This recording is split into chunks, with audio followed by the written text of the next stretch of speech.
Namaskar, Mohoday. As I stand here, at the outset, I would like to thank Sri Mansukh Mandaviya Bhai, Minister of the Department concerned for the bill, and my floor leaders for giving me a chance to start this debate and discussion on behalf of the Treasury bench. Today being 6th of December, at the outset, I would like to convey my salutation to Bhimrao Ambedkar ji for the constitution that he has given us, and that constitution is binding the whole country together for the last 73 years. Mr. Speaker, sir, the National Institute of Pharmaceutical Education Research Amendment Bill 2021, in short form called the NIPER, was presented in the House in the month of March on 15th, 2021. And this bill was referred to the Standing Committee subsequently, and the committee then submitted its report on 4th of August 2021. So the bill has come in the present form following the suggestion made by the Parliamentary Standing Committee and incorporating those suggestions as we go along. Mr. Speaker, sir, the bill aims to make few amendments to the National Institute of Pharmaceutical Education and Research Act of 1998. This NIPER will impart postgraduate, doctorate, and conduct high-end research in various streams of pharmaceuticals. These institutes, over the years, have gone up to a capacity intake of around 1,200 students, and there are more requirements which are being felt following a post-COVID situation. The NIPER bill was initially tabled in 1998 with the first institute being started at Mohali. Subsequently, in 2007, few more NIPERs were added, the others being at Hyderabad, Ahmedabad, Guwahati, Kolkata, and the following. And in the recent past, we have seen that the National Institutional Network framing has ranked 3 of these institutes very highly, and all these institutes are doing excellently well. Mr. Speaker, sir, the bill also seeks to make amendment and grant status of institution of national importance. That's the crux of this bill. Institute of national importance to all those institutes which has been set up in the country from Mohali and then subsequently. So this bill wishes to bring into its purview all the 7 institutes to be declared as institute of national importance. And these institutes include the institute at Ahmedabad, Hajipur, Hyderabad, Kolkata, Guwahati, Raebareli, along with the Mohali Institute. What do this INI, Institute of National Importance, mean? That needs to be understood by the House today. This new status will allow this institute to exercise greater economy by giving them the power to hold their own examinations, to grant them degrees, diplomas, and of course other academic distinctions or fellowships as the case may be. In addition, such institutes receive direct funding from the Union government. The funding aspect is very crucial since the construction of certain NIPER is still underway for a long time, and I'll come to that in the later part of my speech. A concern herein remains about the terminology of INI, that is Institute of National Importance. It is high time that the government works towards defining this as well, and I am glad this ministry led by Sri Mansukh Mandaviya ji has applied its mind on this and come with a new bill, with a new definition and new amendments. Mr. Speaker, sir, it also proposes to establish a council and a board of governors for the institute. I'll come to that also later.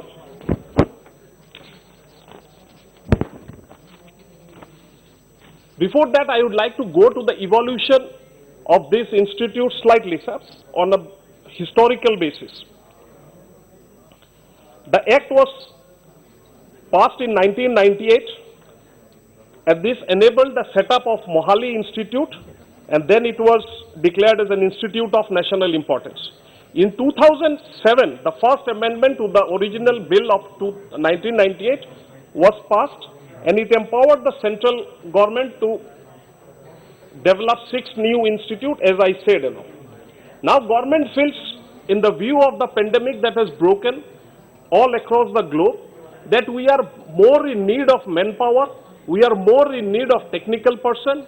We need to take these institutes to each and every nook and corner of the country, because the pharmaceutical industry has grown by leaps and bounds in the past few years. I must mention here that between 2007 to 2014, the fund allocated to those 7 institutes were only 300 crores. And as a result of this meager amount allocation, the research sector of those institutes did not go as desired. Now, following 2014 to 2021, what we have done is we have allocated funds for research and development of this institute to the tune of 1300 crores. So that is a huge quantum leap, especially that has taken place after 2017. The pharma sector and the whole pharma industry and the academia are upbeat about it, and we have seen the results that has been showcased by our researchers, our scientists, our pharma industry in the COVID times and all. I take you to those days when there were news all across the globe that paracetamol was shortage from United States of America to Japan to Maldives. There was shortage of 4-hydroxychloroquine all across the world. And Indian pharma industry took the challenge, stood up to the challenge, and we became not only the pharmacy of the world, we started supplying medicines all across the globe, and for which our country has been hugely appreciated. Mr. Speaker, sir, we need to apply our mind now to bring certain changes, whereas there will be more transparency and there will be a sort of activity in those institutes whereby we can actually take those institutes from national level to international level. Mr. Speaker, sir, what are the amendments that are being proposed? Of all these institutes, the 7 which are in operation now, and the coming maybe 4 or 5 in the few more states that are being planned, they will have an umbrella body called in the name of council. And each, I'll come to that later, and each of these institutes will be governed by a board of governors, and this board of governors will be clearly defined. The members of the council will also be clearly defined. One of my friends from the opposition bench just said that the board of governors was initially conceptualized at 23 members. It has been brought down to 12 members, keeping in mind one thing: more the heads, more the ideas, and there is an old English saying that too many cook always spoils the broth. So the government has decided to keep the number of members in the board of governors to least minimum possible and in tune with the IIMs and the IITs of our country, so that we can also develop this pharmaceutical institute in tune with IIMs and IITs. Mr. Speaker, sir, the establishment of the council, as I have said, the function of those council will be advising on matters related to course duration, admission standards, and formulating policies for recruitment, condition of service, and also their fee structure, examining and approving development plans of the institutes, examining annual budget estimates and institutes for recommendations to the central government for allocation of funds. So that will be the main function of the council. Composition of the council I would like to come into. I will not take too much time on this. is it will be uh, a minister who will be in charge of who is in the ministry for the department of the central government, having administrative control of the pharmaceutical as an ex officio member as the chairperson. The minister of state of the ministry or department of the central government having administrative control of the pharmaceutical as vice chairperson. A chairperson of each board of governors from all the other institutes. The director of every institute will also be an ex officio member and chairperson of All India Council of Technical Education, which increases the versatility of this committee, because there will be technical expertise, there will be lawmakers, there will be minister, there will be representatives from all the other institutes, so that we get the best level of governance, the best level of policy formulation at individual institute level. When we talk of the Board of Governors, the Act constituted a Board of Governors for controlling and management of the institute affairs that was initially done in 1998. Mr. Speaker, sir, this present Act will bring down the number of members in the board to 12. This board will be chaired by an eminent academician or a professional. The ex officio member of the board will be the director of that institute, the joint secretary of the central government in the Department of Pharmaceutical, dealing with National Institutes of Pharmaceutical Education and Research, the secretary dealing with medical and technical education in the concerned state government, and a representative from the Drug Controller General of India. Most importantly, there will be 3 pharmaceutical experts, and of which one should be a woman. And with specific knowledge of the subject, they cannot be outside the knowledge armamentarium. 2 pharmaceutical industries and 2 professors of the institute. Now, people will always ask question, why industrialists or why people from pharma industry? Because today in a market-driven economy, there has to be a bondage between the academician and the industry. The industry needs to know what the academics are thinking, and the academician should also know what the industry wants from us. So that is where, the versatility of this whole group of Board of Governors comes in. There is an urgent need to focus on the capacity building, and this substantially increases the annual intake capacity of the National Institute of Pharmaceutical Education and Research. We need to train more manpower for the coming days, and this, I hope, will serve the purpose. I have spoken about almost what are the major changes in the amendment, but I would like also to draw the attention on certain other things which needs to be mentioned here. I said some time back the fund utilization between 2007 and 2014 was 300 crores, and subsequent to that it has gone up to 1300 crores. I must mention with pride that after 2017, from the data that I have collected from the ministry, we have had revised estimate of 180 crores in 17-18, and I am proud to say 100% of it has been utilized by the institutes. Subsequently, 18-19, 19-20, 20-21, almost all 4 years, 100% of the fund has been utilized, and we have seen that almost 800 and this time around 200 crore has already been allocated.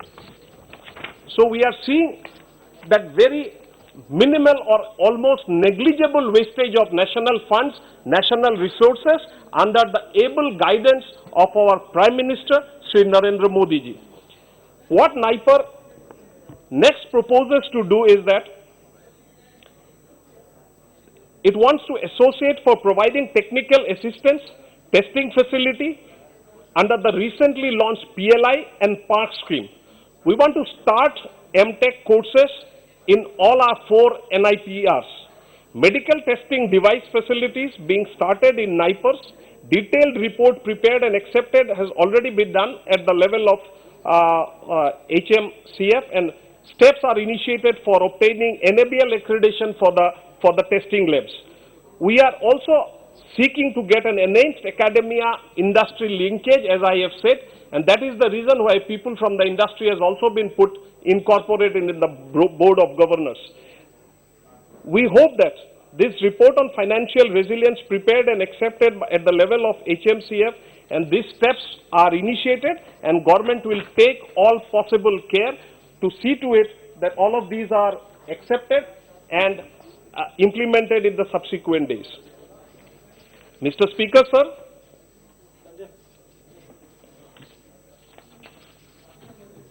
what benefit would the bill give us? That is important, and that is where the crux of the matter lies.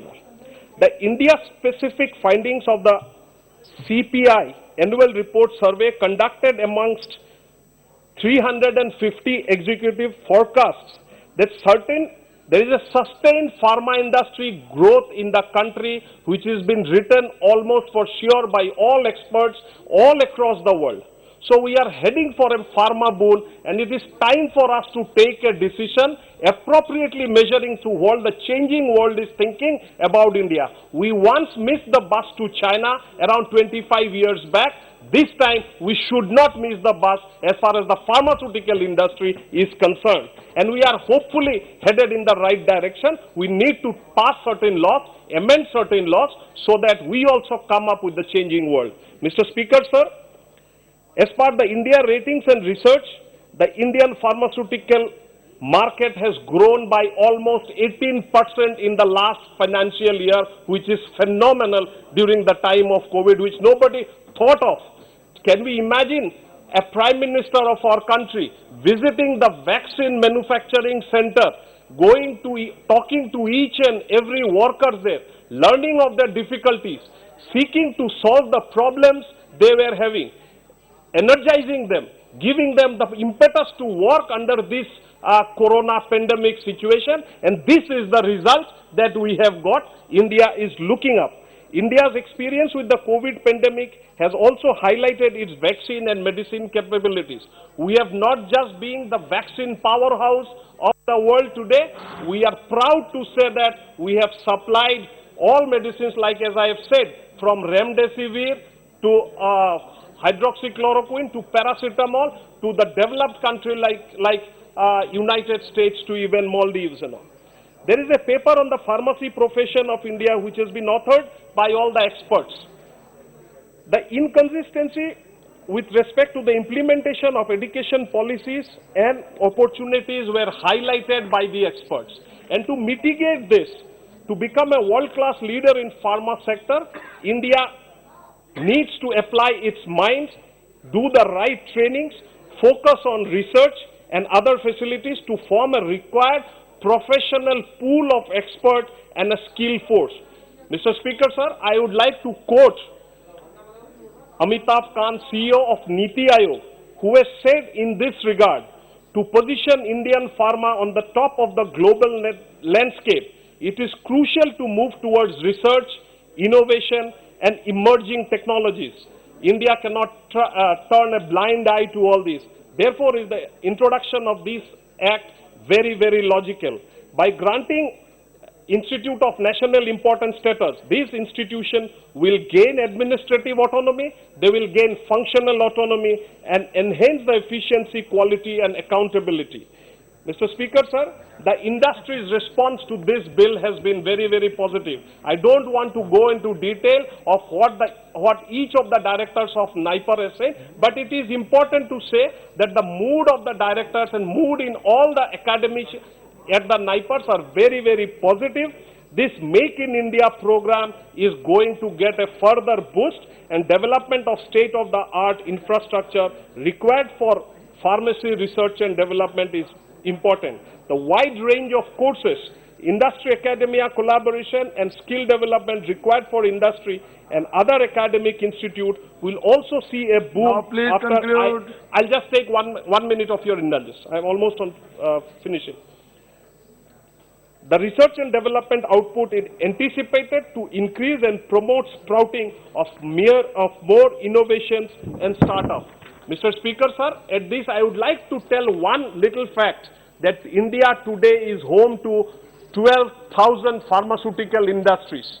Can we believe the workforce that is there behind this 12,000? If we can supply them with knowledge, if we can supply them with the requisite infrastructure, they can do wonders.